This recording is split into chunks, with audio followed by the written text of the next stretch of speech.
Kevin 在咖啡区遇到刚从展位出来的 Sarah， 决定主动搭话。Mind if I join you? The coffee line was insane.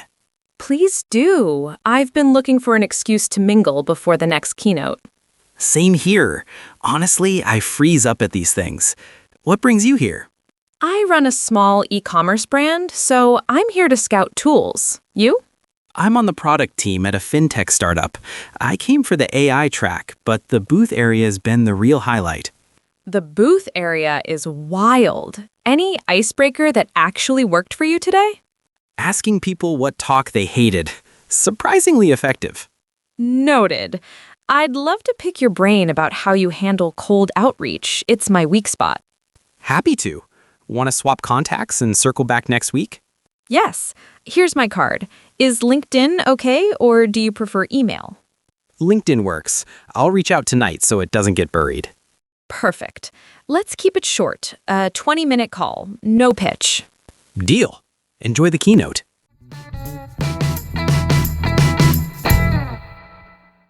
Okay, did you catch that very first line? Mind if I join you? Such a small sentence, but it carries a lot of weight. Welcome back to MJ English. I'm Jason. And I'm Mary. Today we're at a conference coffee break with Kevin and Sarah. And honestly, Kevin's opening line is the whole reason we chose this scene. Most Taiwanese listeners would walk over and say, "Can I join?" Which is grammatically fine, but socially a little too direct. Right. Mind if I join you literally means would you mind if I joined you? So you're asking for permission by checking if it bothers them. That tiny shift, asking about their feelings instead of your own action, is the entire difference between sounding pushy and sounding polite. And a trap for learners, the answer. If someone says, "Mind if I join you?" and you say, "Yes," you just said, "Yes, I do mind," meaning, "No, don't." So the correct polite reply is, "Not at all, please do," or "Go ahead." Remember, no means yes, yes means no. Sarah's reply was, "Please do." Then she said she was looking for an excuse to mingle. Let's talk about mingle. Mary, how would you distinguish mingle from network? Network feels like work. You have a goal, you want to collect leads, you carry a stack of business cards. Mingle feels like a party. You're just floating around, chatting, letting things happen. At a conference, you do both, but mingle sounds relaxed and friendly. 嗨，我是杨锦华。你以为女明星每天都很认真运动吗？其实我也常常在想，一天不练没关系吧？我的皮拉提斯教练常提醒我要听身体的声音，所以胡铁把这些教练真心话都制作成 Podcast 节目。今天不练可以吗？聊聊运动，也聊聊不完美的日常生活。快点击资讯栏连结，跟我一起收听，这样今天不练就没关系。Conference, you do both, but mingle sounds relaxed and friendly. If you say, "I'm here to network," people brace. If you say, "I'm here to mingle," they smile. Then Sarah mentioned the next keynote. Keynote is the big headline talk, usually by the CEO or a celebrity speaker, the one everyone blocks their calendar for. Regular talks are just called talks or sessions. Saying keynote correctly signals you actually know how conferences work. Kevin then answers with, "Same here. Honestly, I freeze up at these things." Look at what he just did. He admitted vulnerability. He said he's not smooth, he's not naturally a networker. That lowers the stakes for Sarah, too. A lot of networking advice tells you to look confident, but actually, a tiny, honest admission creates faster connection than any rehearsed line. Then came the classic, "What brings you here?" This is the single most useful sentence in English networking. Never ask, "Why are you here?" That sounds like you're a security guard. What brings you here is soft, curious, and gives the other person room to answer any way they want. Sarah answers naturally. She runs a small e-commerce brand. She's here to scout tools. Then she pivots. You? That single word flips the conversation back. In English networking, conversation ping-pong matters more than content. If you talk for 60 seconds straight, you've lost them. Answer, flip. answer, flip. Now, my favorite moment. Sarah says, I'd love to pick your brain about how you handle cold outreach.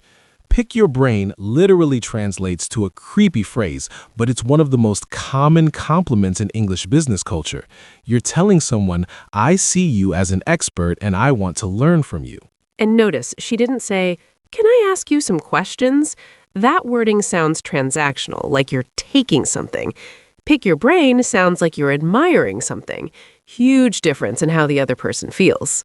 Kevin then proposes, want to swap contacts and circle back next week? 3 big vocab points here.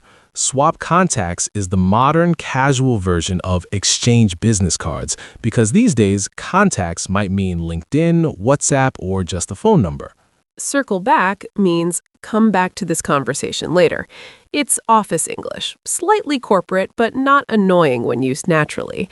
And wanna is the dropped verb version of do you want to, keeping the invite casual. If Kevin had said, would you like to exchange business cards and schedule a follow-up call? It would have felt 10 years older and twice as stiff. Sarah's response also hides a gem. Is LinkedIn okay or do you prefer email? 2 choices and the word prefer.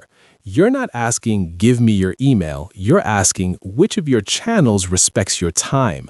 That small move tells the other person you see them as a person, not a lead. Kevin finishes with, I'll reach out tonight so it doesn't get buried. Reach out is the warm version of contact. Contact feels corporate, reach out feels human.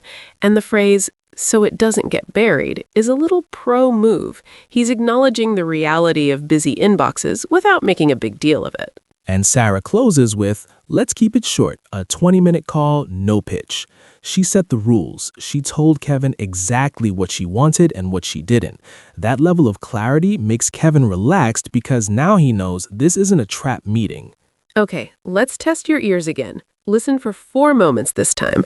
The polite, mind if I opener, the softer, what brings you here, the compliment hiding inside, pick your brain, and the double choice, is X okay or do you prefer Y? Mind if I join you? The coffee line was insane. Please do. I've been looking for an excuse to mingle before the next keynote. Same here. Honestly, I freeze up at these things. What brings you here? I run a small e-commerce brand, so I'm here to scout tools. You? I'm on the product team at a fintech startup. I came for the AI track, but the booth area has been the real highlight. The booth area is wild. Any icebreaker that actually worked for you today? Asking people what talk they hated. Surprisingly effective. Noted. I'd love to pick your brain about how you handle cold outreach. It's my weak spot. Happy to. Want to swap contacts and circle back next week? Yes. Here's my card. Is LinkedIn okay, or do you prefer email? LinkedIn works. I'll reach out tonight so it doesn't get buried. Perfect. Let's keep it short. A 20-minute call. No pitch. Deal. Enjoy the keynote.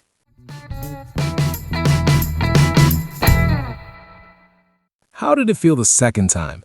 I bet pick your brain didn't sound weird anymore. That's the tell. When a phrase stops feeling foreign, it's yours.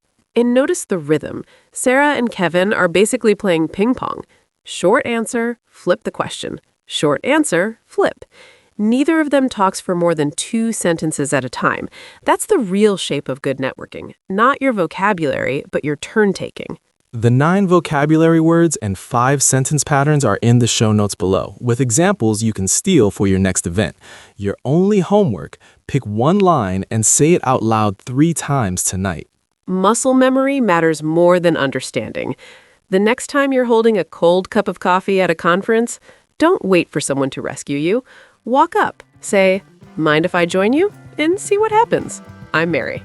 I'm Jason. Go mingle. This is MJ English.